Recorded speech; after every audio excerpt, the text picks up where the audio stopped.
Bueno, entonces, para empezar, ¿les parece si van y le dan como al link que están viendo? Eh, y luego ponen el código para poder hacer la actividad un poco más interactiva.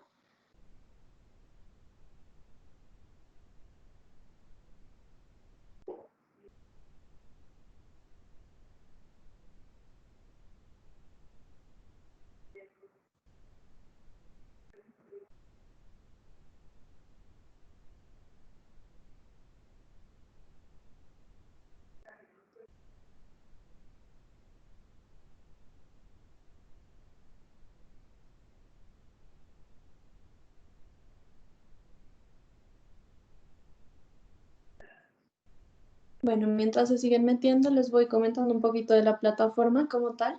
Entonces, les va a aparecer como en sus celulares la presentación. Sin embargo, pues no se fijen tanto en la presentación de ahí, sino úsenla más solo como para las actividades interactivas y pues se fijan en la pantalla cuando estemos en Zoom.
Bueno, me están comentando que hay un poquito de dificultad para que se conecten, entonces esperemos 5 minutos más o menos. Los que faltan por meterse, métanse.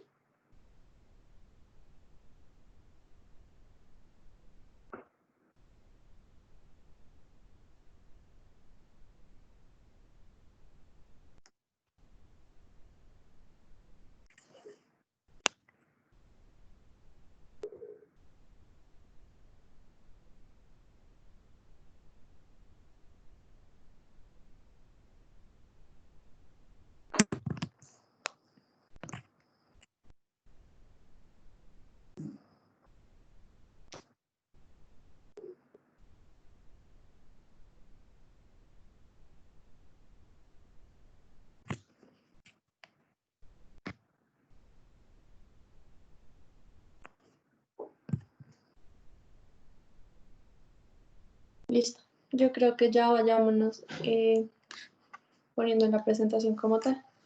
Entonces, bueno, como lo dijo Juli, yo soy María Paula Cobos, estudiante de quinto semestre y soy miembro de la mesa directiva de SAICIC. Entonces, hoy les voy a presentar acerca del trastorno depresivo mayor. Esta fue la bibliografía que utilicé para hacer la presentación y vamos a empezar por el concepto básico de la depresión. Entonces, según la OMS, la depresión es un trastorno mental frecuente que se caracteriza por la presencia de tristeza, pérdida de interés o placer, sentimientos de culpa o falta de autoestima, trastornos del sueño o del apetito, sensación de cansancio, falta de concentración. Entonces, es muy importante que no se llegue a confundir en ningún momento con un estado de tristeza y que tengamos muy en cuenta que su desenlace más grave es el suicidio, de manera que por eso es tan importante poder diagnosticarla lo más pronto que se pueda para evitar que llegue a este punto. Entonces, hablemos un poco acerca de la epidemiología. Alrededor de 350 millones de personas en todo el mundo la sufren, y de estos 350 millones de personas, 800.000 se suicidan cada año. Con respecto al grupo poblacional que se ve más afectado por esta, va a ser mundialmente de los 15 a los 29 años. Sin embargo, en Colombia se ha visto que el rango de edad es un poco menor, de 12 a 17 años. Entonces, con respecto al género, vemos que las mujeres tienen más o menos el doble de incidencia de la enfermedad y ahora les voy a hacer una pregunta. Entonces, quiero que ustedes con el láser rojo que les aparece vayan señalando qué género de los dos que ven, o sea, cuál muñequito de los dos que ven es el que tiene mayor, o bueno, que lleva o consume el suicidio como tal.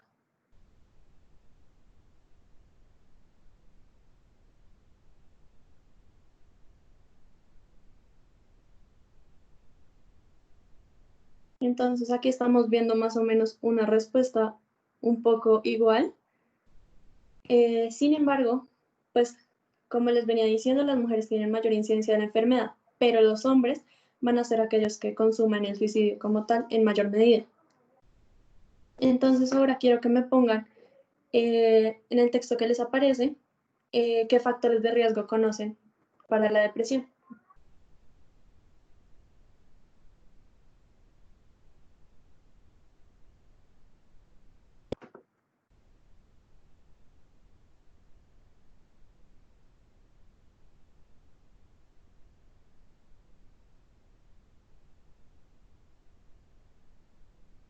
Exacto, aquí pusieron un montón de respuestas correctas. Entonces, bueno, les voy a mostrar los factores de riesgo que se reconoce científicamente que ya tienen una asociación con mayor predisposición de adquirir la enfermedad o desarrollarla.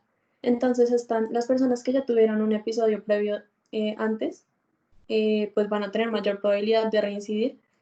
La historia familiar de depresión, problemas psicosociales como el divorcio o una pérdida de trabajo, desempleo, entre otros, pues van a también afectar y llevar una mayor predisposición de desarrollar la enfermedad. El abuso y dependencia de sustancias igual, personas que consultan seguido al sistema de salud, personas que tienen enfermedades crónicas como tal o otros trastornos psiquiátricos como la ansiedad, también suelen asociarse más a personas que están predispuestas a desarrollar el trastorno depresivo mayor. En épocas de cambios hormonales, como lo son, digamos, la adolescencia o el embarazo, entre otras, también se ve una mayor incidencia. Y historia de intentos de suicidio y sedentarismo. Entonces, bueno, según el DSM-5, vamos a ver que hay una serie de trastornos depresivos, como los que vemos a continuación. Sin embargo, hoy solo les voy a hablar del trastorno de depresión mayor. Entonces, ¿cómo se define? Tiene 5 criterios. El primero de ellos es que debe tener más de 5 síntomas de los que les voy a mostrar a continuación por más de 2 semanas, donde al menos uno de ellos debe ser estado de ánimo deprimido la mayoría del tiempo, disminución del interés o placer, y los otros síntomas que vamos a poder presentar va a ser pérdida o aumento de peso importante, insomnio o hipersomnio, fatiga o pérdida de energía, agitación o retraso psicomotor, sentimiento de inutilidad o culpabilidad excesiva, disminución de la capacidad de concentrarse o hipoprosexia y pensamientos de muerte recurrentes. Entonces, los otros 4 criterios que les comentaba ahorita son que los síntomas deben causar malestar en la vida del paciente, clínicamente significativo, tanto en ámbitos sociales, laborales, entre otros. El episodio no puede darse o no puede atribuirse al uso de sustancias psicoactivas o otra afección médica. No puede diagnosticarse un trastorno esquizoafectivo, esquizofrenia, trastorno esquizofreniforme, delirante u otro trastorno. Y adicionalmente a esto, nunca ha habido un episodio maníaco o hipomaníaco. Entonces, el por qué se da o la etiología tiene distintas hipótesis, ya que pues ninguna se ha podido asegurar como la única causa de la enfermedad. Es muy importante saber que además de las hipótesis que yo les voy a mostrar, esta va a ser una enfermedad multifactorial, es decir, que además de los factores que vamos a tener en cuenta en cada una de estas hipótesis, tenemos que tener en cuenta el ambiente en el que está la persona y las sustancias que lo pueden, las circunstancias que lo pueden afectar o situaciones estresantes.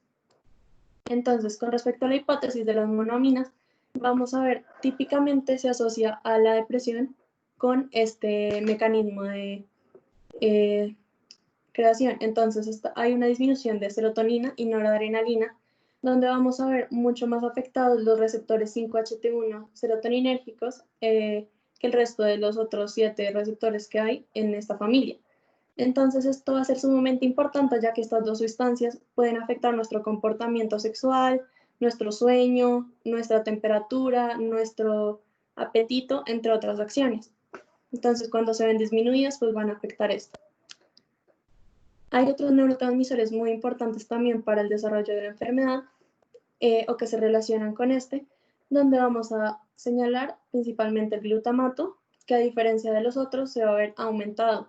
Entonces, esto nos va a causar una reducción en las células gliales, las cuales son las células que básicamente producen la mielina, que va a conectar las distintas neuronas y va a permitir una sinapsis que se dé de forma correcta. Entonces, esto se va a ver mucho más afectado en las áreas límbicas y corticales. Entonces, esto directamente, la reducción en las células gliales va a afectar directamente al GABA, ya que como sabemos, el glutamato va a ser el precursor de esta sustancia. De manera que si se ven reducidas las células gliales, como aquí es en donde se lleva a cabo este proceso de transformación de glutamato a GABA, también se va a ver reducido el neurotransmisor GABA. Entonces, también es sumamente importante la dopamina, debido a que esta es una sustancia que se relaciona mucho con el placer y con el circuito de recompensa como tal. Entonces, esta va a tener distintas vías de acción y distintas como consecuencias dependiendo de dónde actúe y sus circuitos. Sin embargo, con respecto a la depresión mayor, se va a ver alterado la vía mesolímbica, donde básicamente lo que ya les dije, se va a ver alterado todo el proceso de placer y un sentimiento positivo, de manera que cuando este se reduce se va a ver los sentimientos negativos como anedonia y los que vimos anteriormente como falta de interés por las cosas que antes le parecían placenteras y eso. Y también hay otra hipótesis con respecto a la dopamina, que es un descenso en los receptores de 1. Estos receptores básicamente se encuentran en varios lugares anatómicos, sin embargo, en el más importante para hablar hoy va a ser la amígdala, que pues básicamente es un centro de integración de las emociones. Y pues este se va a ver hiporregulado por la dopamina. Entonces, para hablar de otra hipótesis, vamos a mencionar la del estrés crónico. Esta también es una muy fuerte.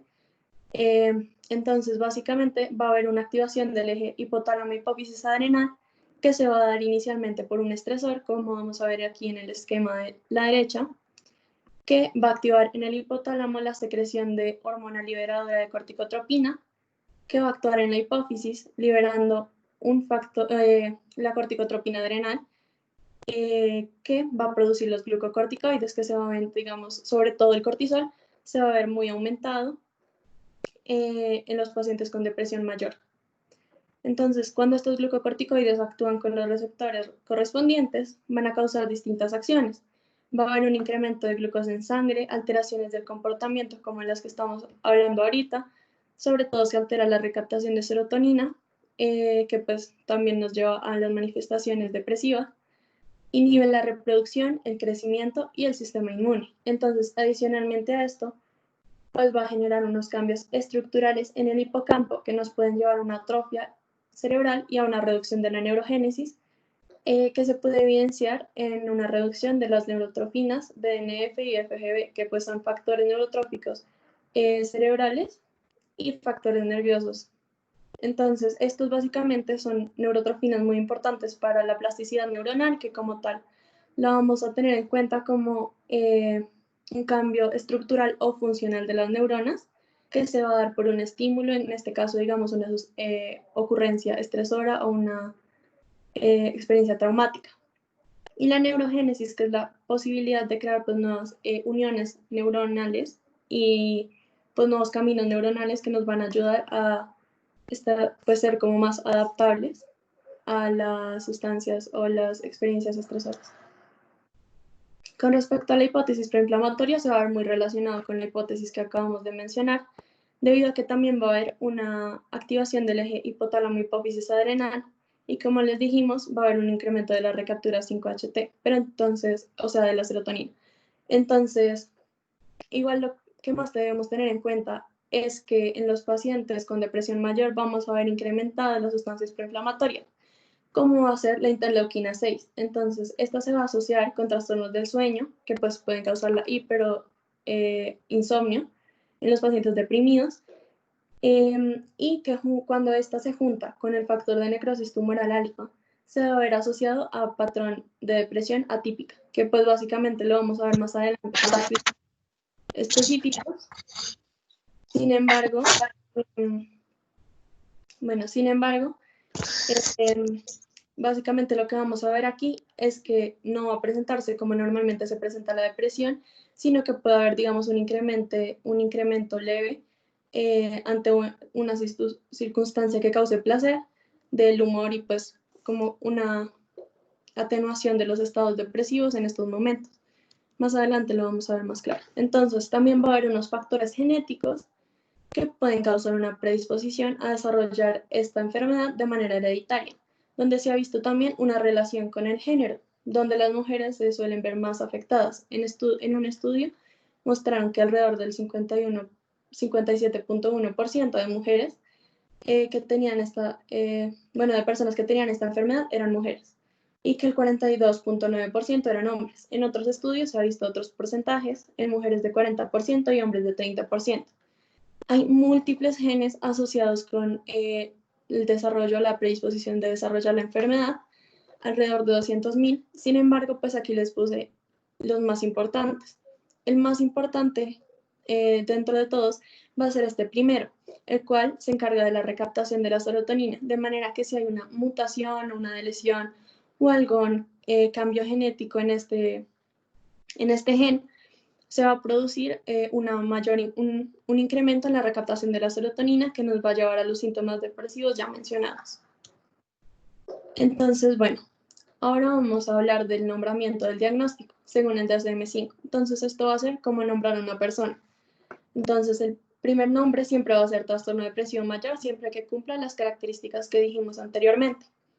El segundo nombre va a ser único o recurrente. ¿Esto de qué depende? De que la persona haya tenido uno o más episodios depresivos mayores. ¿Cómo se dice que ha tenido otro episodio depresivo mayor? Debe haber al menos una distancia de 2 meses entre cada episodio. Esto lo vamos a ver también un poco más claro más adelante.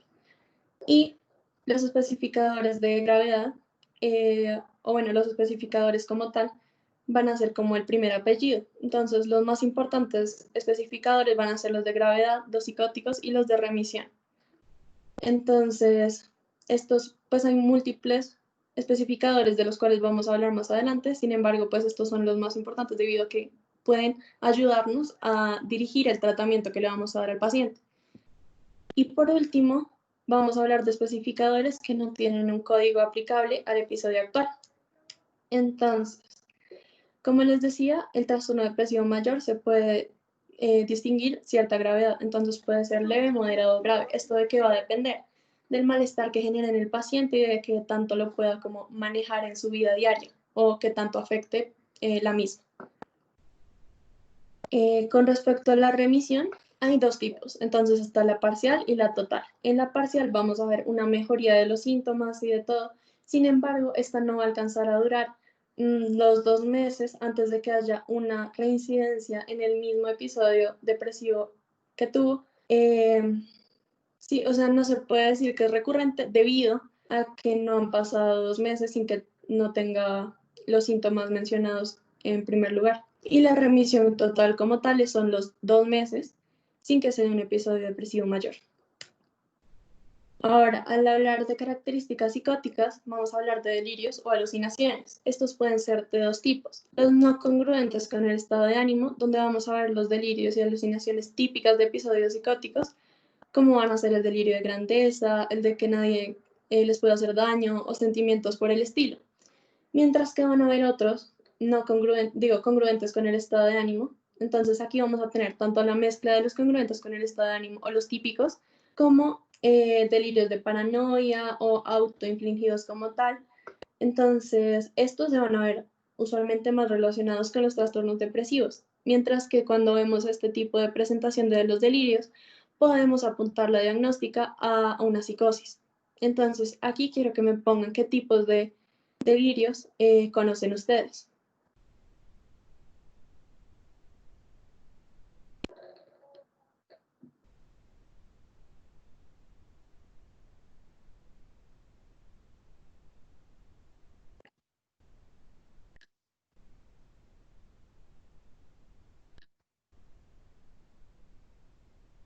Entonces, miren, la mayoría de ustedes puso delirios de tipo no congruente con el estado de ánimo, los típicos. Entonces, aquí tendremos que hacer como una anamnesis un poco más profunda para poder orientar el diagnóstico hacia una psicosis o hacia un trastorno depresivo con características psicóticas.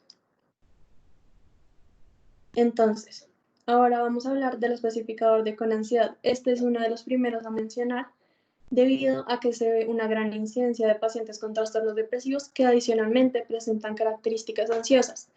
Entonces, para poder decir que lo tiene, debe tener al menos 2 síntomas de los siguientes. Entonces, se va a sentir nervioso, inquieto, tiene miedo a perder el control o a que le suceda algo terrible, dificultad para concentrarse, pues por las mismas preocupaciones. Entonces, a su vez, este también se va a dividir según su gravedad en leve, moderado, moderado grave o grave.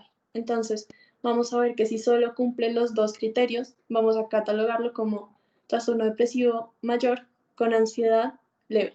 Entonces, y si es grave, debe tener 4 o 5 síntomas de los mencionados, pero además debe tener agitación motora. Entonces, mientras que si no la tiene, va a ser un trastorno de tipo moderado grave. Otro especificador a tener en cuenta es el de con características mixtas. Para este debemos tener 3 o más síntomas de los siguientes: un estado de ánimo elevado, sentimientos de grandeza o aumento de la autoestima, fuga de ideas, que quiere decir que, digamos, cuando le estamos haciendo la anamnesis o la historia clínica al paciente como tal, el paciente nos va a empezar a contar una historia y se va a ir como por las ramas y nunca va a volver al punto inicial retomando la conversación que estábamos llevando o resolviendo la pregunta. Va a haber además un aumento de energía dirigida a un objetivo, puede ser una persona o el trabajo, entre otros. Va a haber mayor toma de decisiones que terminen posiblemente lesionando al individuo y una necesidad de dormir disminuida. Entonces, para poder decir que lo tiene, otras personas deben ser capaces de observar estos síntomas además de nosotros. Y se debe mirar muy bien también en la historia clínica, como decíamos también con la psicosis, para ver que este no está sufriendo, en lugar de un especificador solamente para la depresión, de un trastorno afectivo bipolar tipo 1 o 2. Y, como ya lo dijimos también, no se atribuye a efectos de una sustancia. Con características melancólicas van a tener 3 o más de los siguientes síntomas, donde vamos a ver un estado de ánimo vacío, es decir, un desaliento profundo, o a veces también se puede presentar como desesperación o mal humor o irritabilidad de la persona. La depresión suele ser peor en las horas de la mañana y la persona suele despertarse antes de lo acostumbrado al menos 2 horas. Va a haber una notable agitación o retraso psicomotor, anorexia o pérdida importante de peso, culpa excesiva o inapropiada. Y pues lo más importante que hay que tener en cuenta a la hora de este especificador es que las personas que presentan este tipo de especificador en el primer episodio, cuando vuelven a recurrir o si tienen un episodio depresivo recurrente, van a presentar estas mismas características en sus nuevos episodios. Lo más característico de esto también es la falta de reactividad a los estímulos, que son generalmente placenteros. Y como les venía hablando anteriormente, la de con características atípicas debe tener 2 o más de los siguientes síntomas: hipersomnia, un aumento notable de peso o apetito, parálisis plumbia, que es básicamente que a la persona le suelen pesar más las extremidades que el resto del cuerpo, y un patrón prolongado de sensibilidad de rechazo interpersonal. ¿Con esto a qué me refiero? Básicamente es que la persona no cree que pueda tener amigos porque se siente como una rechazada. Y en caso de que los tenga, va a empezar a pensar como no, pues es que debe ser por lástima o igual me van a votar al final o cosas por el estilo. Entonces, lo característico de aquí es la reactividad del paciente al estado de ánimo. Es decir, si algo bueno le pasa, es decir, le va bien en un parcial, la persona se va a olvidar, por decirlo así, de los síntomas depresivos que tiene por ese momento. Y no se pueden cumplir los criterios de características ni melancólicas ni con catatonía. Entonces, para hablar del especificador de concatatonía, vamos a ver 3 o más de los siguientes síntomas: estupor, catalepsia y flexibilidad seria, que se van a distinguir se caracterizan porque el paciente tiene como una rigidez. Entonces, el médico lo va a hacer adoptar una postura que va a estar en contra de su naturaleza. Entonces, en la flexibilidad seria, la persona va a poder volver a su posición inicial, mientras que en la catalepsia no. Mutismo, es decir, pues no nos responde, no nos habla. Negativismo no responde a ninguna directriz, es decir, no responde ni a preguntas, ni pues a como si le pedimos hacer algo, tampoco lo va a hacer. Como lo dijimos, la adopción de una postura, agitación, estereotipia, que es la repetición de los mismos movimientos, como por decirlo así, como un tic, manerismos, muecas, ecolalia, que va a ser la repetición de las últimas sílabas de una palabra que haya dicho alguien externo o pues la misma persona, y ecopraxia, que es lo mismo, pero con respecto a una frase completa. Para hablar del especificador de con inicio en el periparto, debemos tener en cuenta que va desde el embarazo hasta las 4 semanas después del parto. Este se debe distinguir con la depresión postparto debido a que la depresión postparto como tal se va a dar de la 4ª semana después del parto hasta la 6ª. Y con un patrón estacional. Entonces, en este tipo de especificador, siempre va a ser un trastorno depresivo mayor de tipo recurrente. Y vamos a ver una relación temporal, es decir, a la persona siempre le va a dar por la misma época del año. Mientras se dan estos episodios, debe haber una remisión total, que como vimos, pues es que al menos 2 meses sin que vuelva a haber un episodio. Y debe haber al menos 2 episodios en 2 años para poder diagnosticarlo. Igual, esto no quiere decir que la persona no pueda tener otros episodios depresivos sin que se puedan asociar al patrón estacional. Sin embargo, estos deben ser menos que los que se presentan cuando estamos en ese momento de tiempo. Entonces, bueno, ya acabamos con los especificadores. Entonces, ahora debemos saber cómo tamizarlo, cómo, digamos, hay varias escalas que nos pueden ayudar en el diagnóstico.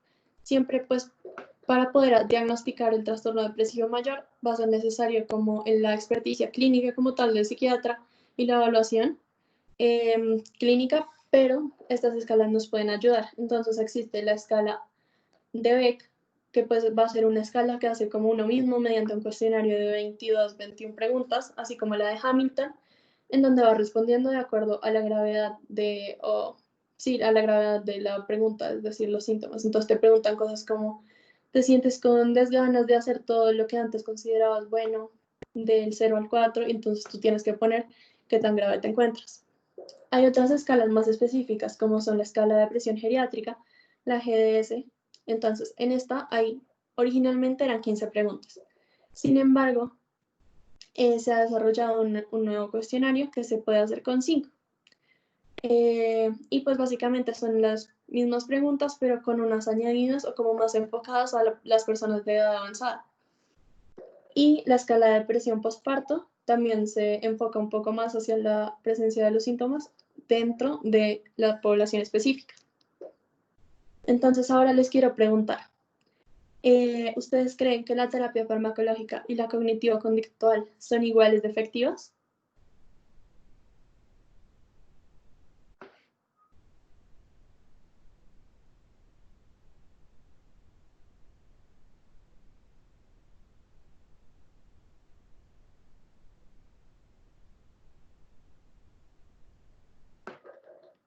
Bueno, entonces la mayoría de ustedes respondió que era falso. Sin embargo, aquí vengo a mostrarles que según los estudios, esta es igual de efectiva que una terapia farmacológica. Igual puede ser usada en conjunto, que es como se utiliza normalmente, pero pues era para que lo tuvieran también muy en cuenta. Entonces, va a haber una charla especial sobre lo de antidepresivos, entonces pues no voy a mostrarles como tal su mecanismo de acción y todo esto, sino que solo quería ponerles las líneas de manejo principales para que puedan ayudar a sus pacientes y lo recuerden más fácilmente cuando llegue la charla de antidepresivos. Entonces, la primera línea va a ser inhibidores de la recaptación de serotonina, como fluoxetina o sertralina, antidepresivos tricíclicos, como la amitriptilina o mirtazapina, que es un inhibidor de la recaptación de serotonina y de la noradrenalina, o también conocido como un antidepresivo dual. La segunda línea básicamente va a usar todos los medicamentos que no usamos nosotros para la primera línea, es decir, si nosotros en la primera recetamos sertralina, pues no vamos a volver a dar sertralina, sino que la podemos cambiar por fluoxetina, mitriptilina o mirtazapina. Y en la tercera línea vamos a ver otros antidepresivos tricíclicos como imipramina y clomipramina, otros inhibidores de la recaptación de serotonina, escitalopram, citalopram, fluoxamina y trazodona, duloxetina, venlafaxina y bupropión, que van a ser los duales. Estos dos, la trazodona y el bupropión, son algunos de los más nuevos. Y ya como cuarta línea, vamos a ver los inhibidores de la monoaminoxidasa. Entonces, como les hablé de los especificadores, aquí les voy a contar un poco acerca de cómo tratarlos farmacológicamente, pues según las indicaciones que hay. Entonces, pues, para las personas que tienen características atípicas dentro de su episodio de depresión mayor, podemos restarles inhibidores de la monoaminoxidasa o inhibidores de la recaptación de serotonina y también con bupropión. Entonces, para características melancólicas se recomiendan los antidepresivos duales, características psicóticas, antidepresivos más antipsicóticos atípicos o un estabilizador del ánimo. Debido a que pues, es muy difícil distinguir si la persona, como ya les había comentado, está teniendo un episodio de psicosis o pues solamente es un especificador dentro de su episodio depresivo mayor. Y esta es una terapia que la puse aquí porque me llamó mucho la atención. Es para aquellos que tienen un patrón estacional dentro de sus episodios depresivos. Entonces, a ellos básicamente se les hace fototerapia, que es poner al sujeto, al paciente como tal, en una exposición alta de luz durante al menos una hora. Y pues eso ha probado tener unos buenos resultados en el estado de ánimo o en la mejoría del paciente. Ante la depresión refractaria, pues bueno, en primer lugar quiero que me escriban en el texto que tienen qué es la depresión refractaria.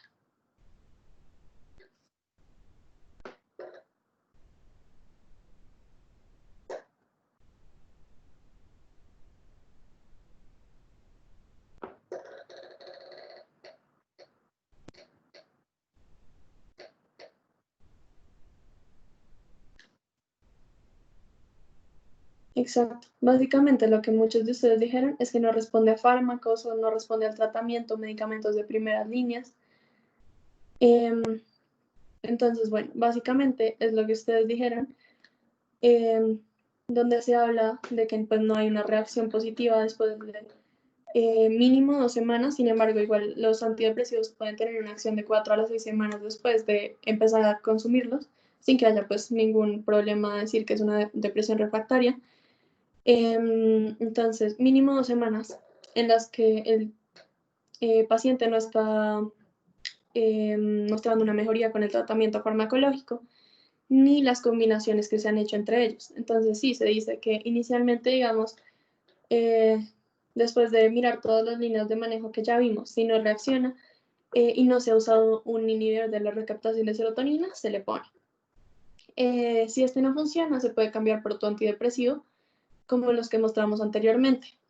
Y ya si este no funciona, se dice que ya como a la tercera es la vencida, por decirlo así, entonces se mezclan ya los medicamentos y pues vemos si este no funciona. Igual existen otras terapias que tienen indicación casi que solo para este tipo de trastorno, que es depresión refractaria como tal, que va a ser la terapia electroconvulsiva, en la cual pues se van a pasar las corrientes al paciente y pues va a generarse una convulsión. Esta va a tener como, o sea, se ha visto una alta mejoría de los pacientes a los que se les aplica esta terapia. Y la terapia electromagnética, en donde van a poner como pequeños como electrodos en el cerebro y pues también generan corriente, pero pues no una cantidad o voltaje tan alto para causar una convulsión. Ahora, para hablar un poco del tratamiento psicoterapéutico, según la guía colombiana, también hay 3 líneas. Entonces, en la primera línea vamos a ver la terapia cognitivo-conductual.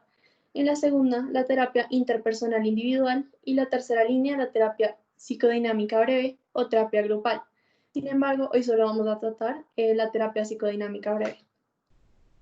Entonces, en la terapia cognitivo-conductual vamos a poder dividirla como en 4 estaciones. El inicio del tratamiento, las intervenciones en el comportamiento, el trabajo sobre pensamientos negativos automáticos y el final del tratamiento como tal. Entonces, en el inicio del tratamiento lo que nosotros buscamos hacer con el paciente es establecer como una buena alianza terapéutica, donde el paciente sea capaz o tenga como la suficiente como química profesional de poder contarnos sus problemas sin sentirse mal al respecto y sin sentir que lo vamos a juzgar.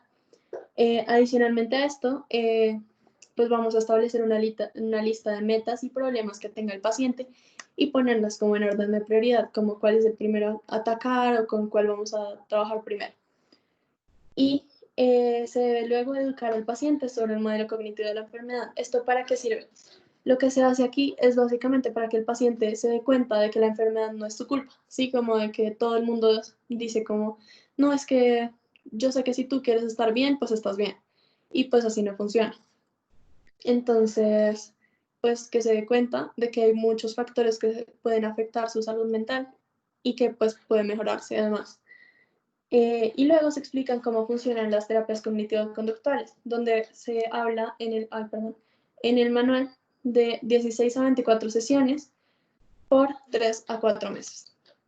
Entonces, con respecto a las intervenciones en el comportamiento, se ha visto el uso de monitorización de actividades. Entonces, se pone como un planificador a la persona y le dicen que ponga las actividades diarias que tiene que hacer. Entonces, el paciente tiene que poner antes de la realización cuánto placer y qué tan satisfecho se va a sentir o qué tanto ha sentido que ha realizado al cometer esta acción antes de pues, que se dé la acción como tal y lo vuelve a poner del 0 al 10 después de realizar la acción. Entonces, ¿esto en qué nos ayuda? Nos ayuda a definir las prioridades del paciente y que se dé cuenta que pues no todo es su enfermedad y que va a poder salir de esto y que pues si hay un ámbito que le esté molestando de más, pues tiene otros ámbitos buenos en los que centrarse. Entonces, además puede disminuir los problemas que tienen muchos de los pacientes con trastornos depresivos de tomar decisiones y hace las tareas más manejables, que por esto aquí más o menos vamos a ver lo que tengo aquí puesto como tareas pequeñas, donde vamos a dividir, digamos, una acción como una tarea como ir a la universidad en varias pequeñas tareas, es decir, me levanto, me baño, me desayuno, luego voy a caminar hasta el Transmilenio y llego a la universidad. Y entonces, ¿esto qué hace? Aumenta la posibilidad de cumplir cada pequeña tarea, porque pues el paciente no la ve como algo tan grande que tiene que lograr, y aumenta el sentido del control del paciente a la hora de lograr realizar la actividad. Además de esta práctica, se suele decir que funciona también la meditación o mindfulness y que ayuda también dentro del mismo como horario manual, planificar actividades que sabemos que van a resultar placenteras para el paciente y visualizar la mejor parte de todos los días y escribir para que también pueda volver a recordarle cuando no esté teniendo un día tan bueno. Con respecto al trabajo sobre pensamientos negativos automáticos, vamos a trabajar en el registro de pensamientos. Entonces, ¿esto qué es? Vamos a manejarlo en dos distintos tiempos. Apenas ocurre una situación que pues lo hace tener este pensamiento negativo automático y al menos media hora después, donde el paciente ya ha tenido un tiempo como de reflexionar acerca del pensamiento. Entonces, bueno, en el primero vamos a hacerlo como con un ejemplo. Entonces, digamos, me peleé con mi amiga. Entonces, ¿esto que me hizo sentir del 0 al 100? ¿Qué tan intensa es la emoción? Entonces, digamos que me hizo sentir brava. Entonces, del 0 al 100, ¿qué tanto? Un 80%. Entonces, ¿qué comportamiento tuve? ¿O qué reacciones físicas tuve? Entonces pongo, me puse a llorar y me alejé, salí corriendo. ¿Qué pensamientos automáticos ocurrieron? Entonces, no, pues yo pensé que ya no iba a tener amigos, que ya me odiaba y cosas así por el estilo.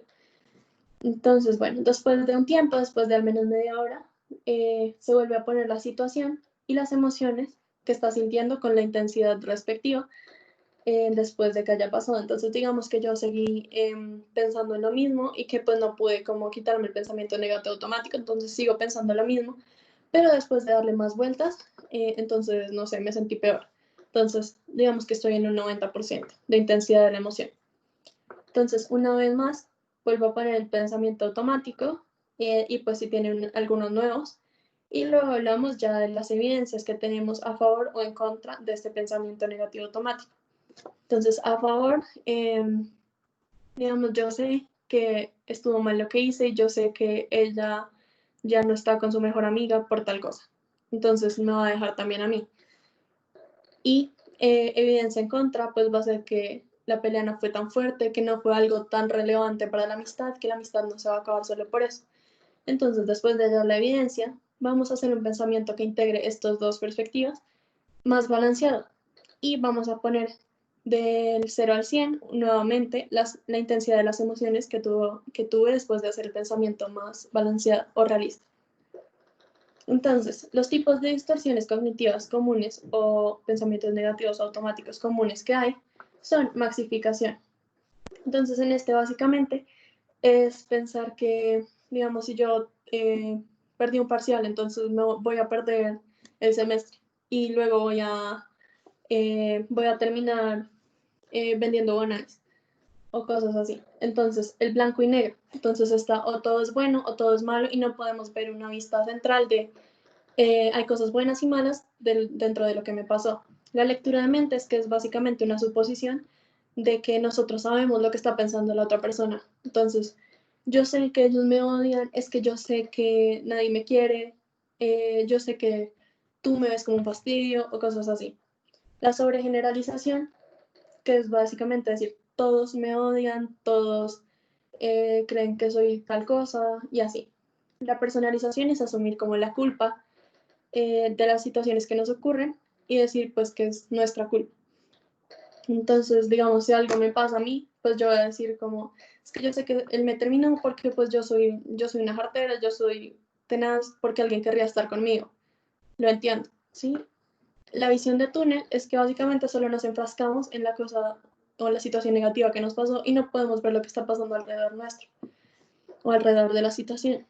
La adivinación es creer que podemos saber lo que va a pasar en el futuro. Entonces, digamos, sé que si ahorita no estoy con tal persona, entonces me voy a quedar sola el resto de mi vida. Las descalificaciones, que es básicamente el contrario de la personalización, donde hablamos de que la persona le echa la culpa a todo el resto, entonces descalifica. Entonces, perdí el parcial, debe ser porque esta universidad es un asco. Perdí tal cosa, entonces es porque la ciudad está llena de delincuentes. ¿Sí? Y no asumimos nada como nuestra culpa tampoco. Las etiquetas, que pues es ya como tal lo nombre, entonces cuando ocurre una situación negativa, no voy a decir esta situación fue mala, sino es que soy una estúpida o cosas así, poniéndonos ya etiquetas. Imperativos es como tal que una vez tú pienses uno de estos pensamientos negativos, nadie te lo va a sacar de la cabeza, así como que tú dices como, pero es que estoy segura. Y es que nada, lo que digas me va a poder cambiar la opinión sobre lo que estoy pensando. Entonces, bueno, una vez identificamos estas suposiciones disfuncionales, nos sirve hacer un par de preguntas como para seguir orientando un poco la sesión. Entonces, ¿de dónde viene este pensamiento? Es decir, cómo que lo causó como tal. Porque este pensamiento no es realista. Entonces, como ya lo dijimos, esto es como la evidencia a favor y la evidencia en contra. Y de qué manera es útil este pensamiento, porque también es importante recalcar que, pues, digamos que en algún punto el paciente tuvo que utilizar este pensamiento como un mecanismo de defensa y en algún punto, pues, fue algo que lo protegió de alguna otra situación.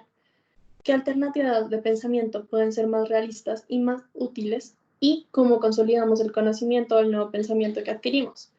Entonces, a partir de esto hacemos el plan de consolidación de aprendizaje. Entonces, volvemos a preguntar por qué se desarrollaron mis problemas, pero lo pensamos más a fondo, es decir, digamos en casos de maltrato físico a un menor o abuso sexual o entre otras cosas, pudo haber desarrollado el problema inicial, pero luego tenemos que pensar, bueno, y entonces, ¿qué hizo que esto se mantuviera y que yo siguiera pensando igual? Entonces ponemos como, o sea, lo hacemos reflexionar un poco acerca de esto. Luego, pues lo ayudamos a identificar cuáles son los pensamientos y suposiciones negativas más frecuentes dentro de su terapia y luego lo hacemos preguntarse, bueno, aprendí algo, entonces ahora, ¿cómo puedo ayudar a que todo esto que aprendí se mantenga? Entonces, adicionalmente a esto, pues sabemos que hay una alta cantidad de casos que pues si no son tratados adecuadamente o si no siguen las indicaciones terapéuticas, van a tender a hacer una recaída. Entonces, ¿qué podemos hacer ante esto? Pues prevenirlos o prepararlos. Entonces, podemos hacer como una lista que nos diga qué podría hacerlo caer en una recaída y cuáles son los signos de alerta a tener en cuenta, algunos de los sentimientos, comportamientos y síntomas más importantes dentro de pues, la terapia personal que hayamos podido identificar y qué debería hacer yo si tengo una recaída. Entonces, obviamente todo esto a partir de las cosas que ya le enseñamos en la terapia. Y pues ya sea al final del tratamiento, que pues ya cumplimos todos los pasos que vimos anteriormente. Entonces, la identificación de suposiciones disfuncionales, el plan de consolidación de aprendizaje y la preparación para una recaída. Y ya por último, bueno, penúltimo, la terapia interpersonal individual o TIP se hacen 16 a 20 sesiones por 3 a 4 meses y tiene como 3 puntos a tener en cuenta: las estrategias que maneja, las técnicas y la actitud terapéutica. Entonces, ¿qué estrategias maneja? Estas se dividen como en fase inicial, intermedia y fase de terminación. En la fase inicial se ocupan de la depresión, es decir, pues abordamos como por qué se da y como qué queremos hacer al respecto, como cuál es la principal cosa de la cual quieres como manejar o manejar la terapia alrededor. Las relaciones interpersonales que tenga la persona y las áreas de problema pues en la vida de la persona, y luego le explicamos como tal cómo va a funcionar la terapia. En la fase intermedia como tal se divide como en 4 grupos generales para ayudar como al paciente de alguna de las determinadas maneras que se establecen en esta terapia. Entonces está un cambio de rol que puede ser desde el cambio de un trabajo o hasta volverse padre o cosas por el estilo. Entonces, cuando esto pasa, sabemos que va a haber como un sentimiento de pérdida, porque pues a final de cuentas, si pues cambias de rol significa que sí vas a tener nuevos amigos y todo, pero también sabemos que vas a tener que dejar a un lado una parte de tu vida, entonces también hay un duelo al respecto. Entonces, tenemos que ayudarlo a hacer ese duelo y ayudarlo a notar las cosas positivas que hay dentro del cambio de su rol. El duelo como tal debe una pérdida de una persona, una pelea o un conflicto interpersonal, donde vamos a ver que las personas, digamos, tenemos que identificar en qué relación hay el conflicto y en qué etapa va la relación. Entonces, debemos ver básicamente si podemos ayudar a que esta relación se recupere o si ya está en etapa de terminación. Y pues ya lo que debemos hacer es reenfocar al paciente a ver esto como un duelo, donde pues se pierde una persona y pues a poder seguir adelante a partir de eso. Y pues también hay una que es como que ya no tienen relaciones interpersonales en general y en la mayoría de pacientes de este tipo vamos a ver que el paciente pues no tiene amigos y que considera lo más cercano pues a una relación interpersonal al terapeuta. Entonces aquí lo que tenemos que hacer es como ayudarlo a salir adelante y que se dé cuenta como de que puede volver a ser amigos y cómo rehacer esta parte interpersonal de su vida. Y la fase de terminación como tal, donde pues ya esto se debe hacer como al menos 2 terapias antes de las finales. Y pues se debe como consolidar, como vimos anteriormente, todo lo que aprendieron. Y por último, la terapia psicodinámica breve. Esta se divide en 16 a 20 sesiones por 4 a 6 meses. Entonces, esta se caracteriza por lo que está aquí a la derecha. Entonces, debe tener una marcada actividad del terapeuta, es decir, el terapeuta no va a ser solamente alguien que te hace preguntas y que espera que tú reflexiones solo, sino que te va a confrontar directamente y te va a hacer como entrar más en cuenta de los comportamientos que estás teniendo y de por qué. Va a haber presencia de elementos técnicos originales, digamos en algunas terapias como que ponen a grabar el video como para ver el progreso después, más adelante del paciente. Pero adicionalmente a esto, pues el terapeuta no va a quedar como alguien malo, sino que le tiene que mostrar una actitud como de esperanza y optimismo, donde pues le hable al paciente y le demuestre que él va a poder salir adelante, y pues que lo van a ayudar con eso. Y se debe hacer interpretaciones tempranas de fenómenos transferenciales. ¿Esto qué quiere decir? Que, pues bueno, como tal, los fenómenos transferenciales es como traspasar el objeto de culpa como tal a una persona con respecto a un pensamiento que tú tienes desde antes. Es decir, yo me siento insegura, pero entonces lo voy a transferir a ti como que tú me estás criticando o me haces sentir fea o algo así. Y existen como 3 tipos de este tipo de terapia. Entonces está el Short Term Anxiety Provoking Psychotherapy, Brief Dynamic Psychotherapy, Broad Focus Short Term Dynamic Psychotherapy. Entonces estas básicamente son bastante parecidas, pero cambia pues como ciertos aspectos con respecto a cada persona que ha desarrollado esta teoría o este tipo de terapia. Sin embargo, pues lo que tienen en común es que suelen como confrontar al paciente, como ya lo dijimos. Entonces, en esta primera, digamos, se llama así porque provoca la ansiedad del paciente. Entonces lo hace caer como en una ansiedad para que pueda como eh, enfrentarse directamente ya a sus miedos y a las cosas que ha tenido, con las cuales ha tenido que lidiar desde hace mucho tiempo. Y ya, eso sería todo. Entonces, ¿tienen alguna pregunta?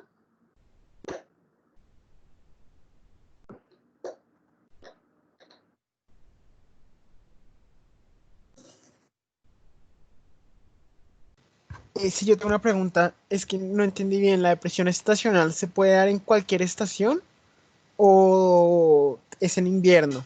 ¿O es más como en invierno, pero se puede dar en cualquiera?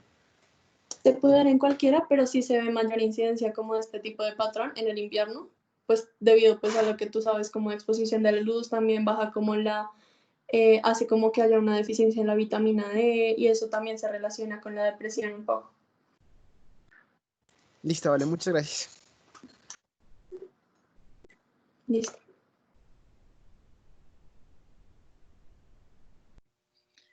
María Paula, tienes varias manos levantadas.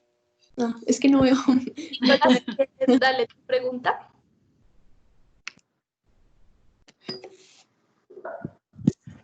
Buenas tardes, ¿me escuchan? Sí, te escuchamos súper bien. Listo, vale, muchas gracias. Muchas gracias María Paula por la presentación, me pareció muy buena. Quisiera hacer como un aporte, también pues de pronto una pregunta para la doctora Estefanía, de pronto ella nos puede ayudar un poco más a responderla. Me pareció que en el ambiente quedó en la parte en la que hablaste en el tratamiento de la terapia electroconvulsiva que se reserva, digamos, para esos últimos casos en los que nada le sirve al paciente, nada lo puede ayudar, como un tratamiento de última línea. Pues mi aporte para pues, esta charla es que deberíamos cambiar esa idea, ya que a la luz de la evidencia más, digamos, actual, la terapia electroconvulsiva tiene muy buena evidencia en el curso, pues de pronto más inicial de la enfermedad, particularmente en la depresión. Tanto así que hay un metaanálisis que ya es un poco viejito, del 2003, el cual menciona que la terapia electroconvulsiva es incluso mejor que la que la terapia psicofarmacológica. Quisiera pues también preguntarle a la doctora Estefanía aquí en Colombia si esta digamos recomendación que se da de tratar de ofertar de decirle al paciente que existe esta alternativa en el tratamiento, si de alguna manera se cumple o si de pronto existe alguna barrera en especial aquí pues en nuestro medio para ofertar ese tipo de tratamiento que pues a la evidencia, como les menciono, a la luz de la evidencia, como mencionó, es bastante bueno y trae pues bastantes beneficios en cuanto a remisión, en cuanto a control de los síntomas, en cuanto a tiempo de hospitalización y demás. Gracias. Bueno, Nicolás, gracias por tu pregunta. Yo voy a empezar por, aprovecho además tu pregunta para darle las gracias al grupo por la invitación. Para mí, y lo digo también en representación del Departamento de Psiquiatría de la Universidad, es muy reconfortante ver este tipo de actividad en nuestros estudiantes. Pensar que estamos haciendo una buena labor en cuanto a sembrar por lo menos el interés en todo lo referente a la salud mental y a los problemas de este orden en nuestros estudiantes de medicina nos parece fundamental. A María Paula, una felicitación por esta conferencia y esta charla que además tiene detrás una investigación exhaustiva. Por aquí nos podríamos quedar un buen rato hablando de cada uno de los ítems que abarcaste, pero creo que hiciste un buen resumen general, haciendo énfasis en, digamos, en lo más importante. Con respecto a la pregunta de Nicolás, pues mira, yo te voy a responder esa pregunta también haciendo mención al ejercicio que les hizo responder María Paula en cuanto a la comparación de la eficacia del tratamiento psicoterapéutico versus el farmacológico, ¿no? Y es que, digamos que en una condición, en una patología tan compleja como es la depresión, lo que hay que tener presente fundamentalmente es que se trata de tratamientos individualizados. O sea, dar por hecho que el tratamiento psicoterapéutico tiene un valor y una eficacia exactamente igual al tratamiento farmacológico es un poco peligroso. Yo creo que ahí la respuesta es una respuesta que tiene un tercer ítem y es un depende, ¿no? Y es un depende porque también depende de toda la multifactoriedad de la que habló María Paula, y específicamente de la gravedad del episodio, ¿no? Y de las características hasta tanto individuales como en el ambiente en el que se mueve el individuo.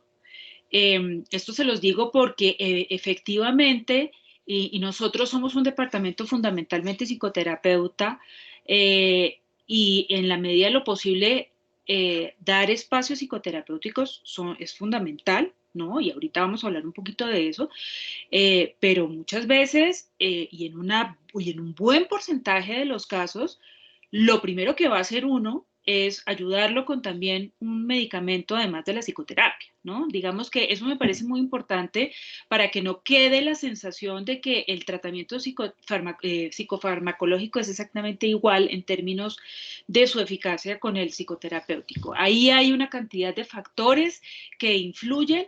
El mensaje, vuelvo y les digo, es que hay que pensar en el paciente con una individualización de las condiciones de ese paciente para elegir el tratamiento que le vamos a ofertar.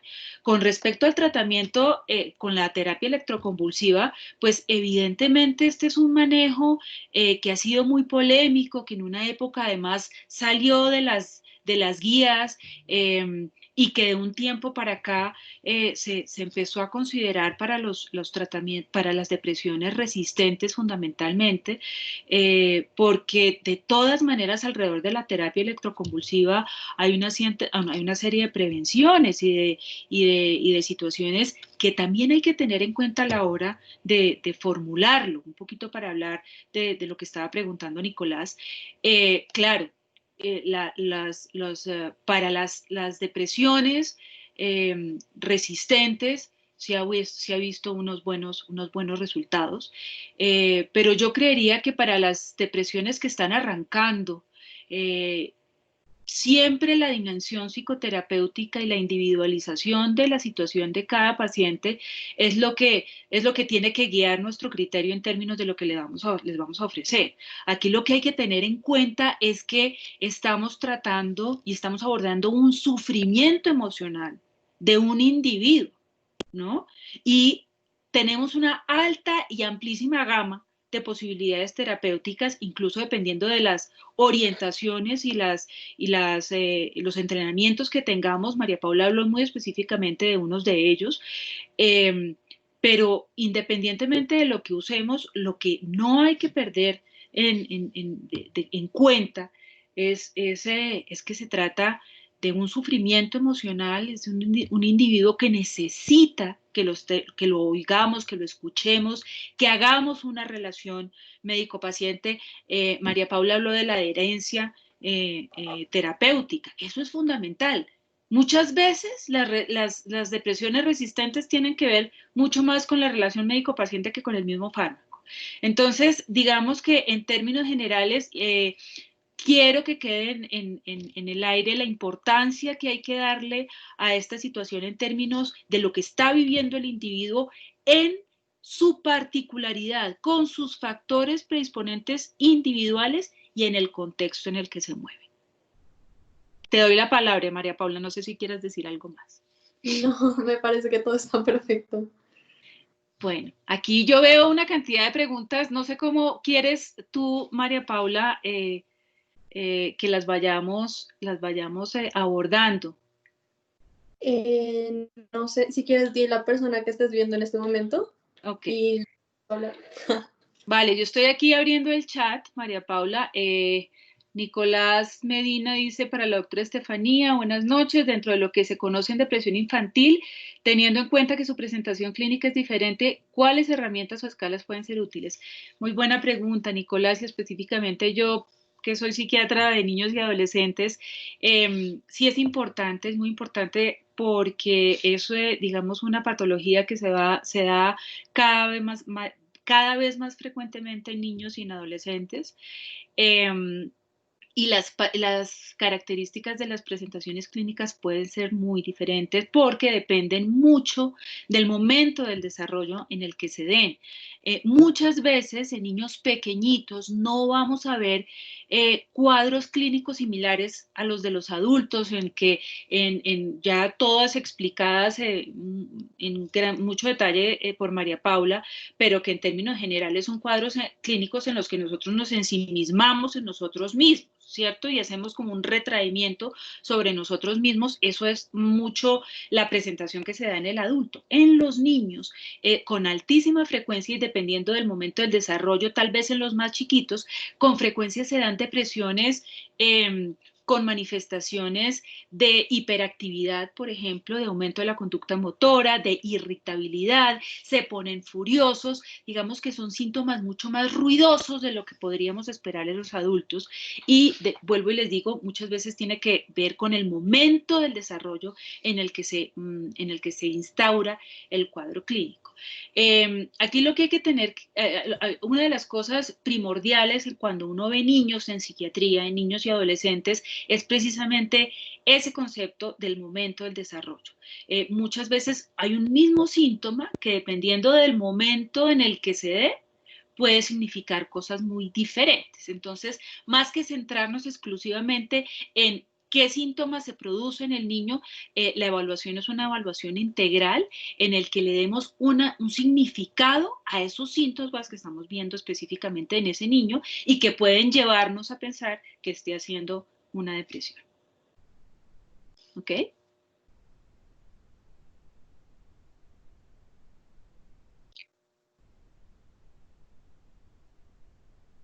María Paula, pues hay cantidades de preguntas.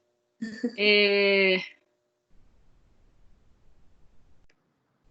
qué punto se puede decir que una depresión tiene síntomas psicóticos o que es un trastorno esquizoafectivo? No sé si quieres hablar un poquito, María Paula, o... Si quieres, dale tú. Bueno. Listo, digamos que ahí en las especificaciones que habló María Paula, muy interesante porque no son cuadros clínicos que sean fácilmente diferenciables. Habitualmente en los trastornos esquizoafectivos lo que hay es digamos que una combinación de síntomas afectivos y psicóticos sin que haya predominio de uno de ellos. Habitualmente la depresión psicótica es la depresión que arranca con síntomas depresivos y termina siendo una ruptura con la realidad y haciendo toda esta sintomatología psicótica. Sin embargo, sí es una pregunta muy apropiada porque no es fácil desde la clínica hacer ese tipo de diagnósticos diferenciales y tendrán que ver mucho más con la respuesta a los tratamientos y con la evolución que vaya teniendo clínicamente ese paciente. Veo otra por acá, es que se me pierden además. Eh,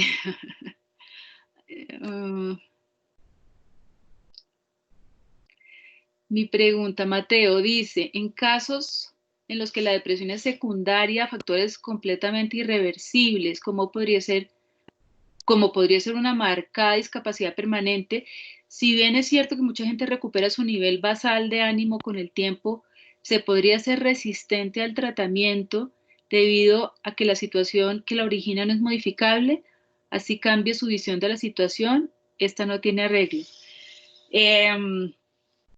Mateo, si entiendo bien la pregunta, yo creo que tú estás refiriéndote aquí a la multifactoriedad de los cuadros depresivos, ¿no? Es probable, sí, que un trastorno de una depresión mayor arranque por un factor desencadenante. Sin embargo, pensar que la depresión va a solucionarse cuando se solucione el factor desencadenante, nos reduce mucho las posibilidades. Yo creo que pensar en que cuando uno tiene una depresión lo que hay que abordar es los diferentes factores que se mueven alrededor de la depresión, puede uno tener unos resultados más favorables en cuanto al tratamiento.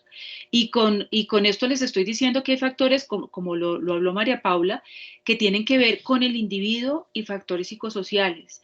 Y los factores que tienen que ver con el individuo están desde los biológicos y desde todas las explicaciones desde lo neurobiológico, en lo que nos ayuda mucho además la farmacoterapia, hasta el sentido que le damos a toda esa sintomatología y el significado que le damos a toda esa sintomatología en nuestro contexto. Y eso es lo que es psicoterapiable, ¿no? Entonces, yo creo que cuando uno está manejando, cuando nosotros los psiquiatras manejamos este tipo de cuadros clínicos, no nos centramos en una sola de las teorías de las que habló María Paula, precisamente porque es un complemento. Entonces, es claro que el paciente está teniendo una sintomatología que es orgánica, física, pero a la que también le da un significado y le da digamos, una explicación dentro de su contexto.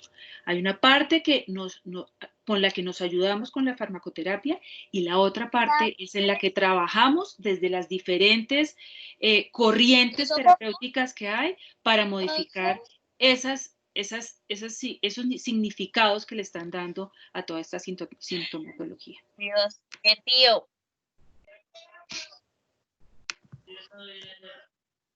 Se me perdió el chat. Creo que alcanzo a ver la mano alzada de Estefanía. Sí, Stephanie tiene la mano alzada hace rato. ¿Le damos la palabra? Sí. Stephanie, te escuchamos. ¿Me escucha? Sí, señora, te oímos. Bueno, doctora, tengo una pregunta en cuanto, digamos, teniendo en cuenta la multifactorialidad del trastorno depresivo, ¿hay alguna indicación o contraindicación en cuanto a los anticonceptivos en pacientes con trastorno depresivo mayor, pues teniendo en cuenta las interacciones o los fármacos hormonales? Pues esto es muy individual, Stephanie. Digamos que lo que uno trata de hacer es, digamos que no es una contraindicación, lo que pasa es que sí es un factor a considerar. Cuando tú estás en tratamiento, cuando tienes en tratamiento a una mujer que está tomando anticonceptivos o que va a tomar anticonceptivos, habitualmente lo que hace uno es hacer una observación clínica muy detallada de lo que pasa cuando, cuando tu paciente empieza a tomar los anticonceptivos o porque es que además muchas veces la paciente te lo va a decir, te va a decir, mire, doctora, yo estoy sintiendo que son los anticonceptivos los que me hacen sentir de tal o cual manera. Digamos, no hay una contraindicación generalizada, se pueden utilizar los anticonceptivos, pero en algunas personas sí generan unos cambios de humor que a veces lo ponen a uno a pensar si es mejor cambiar el anticonceptivo, y eso se hace de la mano con digamos, el servicio de ginecología que esté tratando a la paciente, o cambiar incluso el antidepresivo en términos de farmacoterapia. Pero todo esto es para decirte que sí hay factores hormonales que influyen en los estados de ánimo de la paciente, y eso puede favorecer o empeorar eventualmente un tratamiento que tú estés instaurando. Muchas gracias, doctora. En el chat tenemos otra pregunta que es de María Paula Clavijo y dice, ¿qué tan asequibles son las diferentes terapias que hay, diferentes a la cognitiva conductual, en los servicios de salud prestados por la EPS? Buena pregunta. Buena pregunta, porque siempre estamos luchando un poquito para que cada vez los integren más. Depende mucho un poco de las instituciones, pero en términos generales son tratamientos a los que hay muy poco acceso en términos de, digamos, de las autorizaciones de parte de nuestro sistema de salud. Yo creo que esa es una de las cosas, de los aspectos en los que tenemos algunas falencias todavía y que tenemos que seguir luchando, porque claramente el mensaje aquí es que no se trata exclusivamente de un fármaco y mandar para la casa. Aquí necesitamos una adherencia, necesitamos una relación médico-paciente, necesitamos un espacio donde podamos oír al paciente, donde no sean los 10 minutos y corra mientras estoy tratando de hacer todo el papeleo, y que eso genera en un alto porcentaje, pues, poca respuesta al tratamiento. Y es que yo creo que el tratamiento, por supuesto, incluye todo lo relacionado con la relación entre el psiquiatra y su paciente. Entonces, será algo en lo que sigamos trabajando, porque hasta el momento realmente es poco el acceso que se tiene desde nuestro sistema de salud a este tipo de terapias. Bueno, listo. Y ya nos queda una pregunta. Sí. Santiago Mateus, y dice, ¿hay alguna diferencia entre la depresión clásica y la depresión que se ve en el síndrome de Cushing? Digamos que las diferencias tienen que ver más desde lo sintomático. Lo clínico se puede presentar de igual manera desde el punto de vista sintomático. Lo que pasa es que la conceptualización sí es diferente, porque en una hay un origen, digamos, o una concomitancia con algo orgánico claramente, y la otra tiene un origen mucho más funcional. Pero desde el punto de vista clínico se pueden presentar de la misma manera, y por eso es tan importante lo que decía María Paula: cuando uno hace todo la formulación diagnóstica, lo primero que tiene que hacer es descartar un origen orgánico. Y ahí se incluye lo que tú estás diciendo.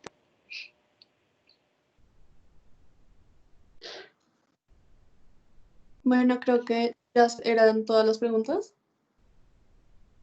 Entonces, bueno, la palabra clave para que la pongan en el formulario de asistencia es terapia psicodinámica.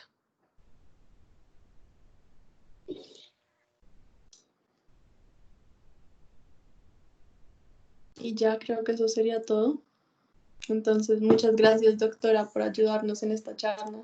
María Paula, a ustedes, y unas palabras para que este tipo de actividad académica siga, se mantenga. Vuelvo y reitero que nos emociona mucho como departamento, y en lo que podamos apoyar, ahí estaremos, particularmente conmigo, todo lo que tenga que ver con niños y adolescentes. Cuando quieran hacer más charlas, ahí estaré para ustedes y en lo que les pueda ayudar. Muchas gracias, doctora. Un abrazo a todos, cuídense mucho. Gracias. Muchísimas gracias.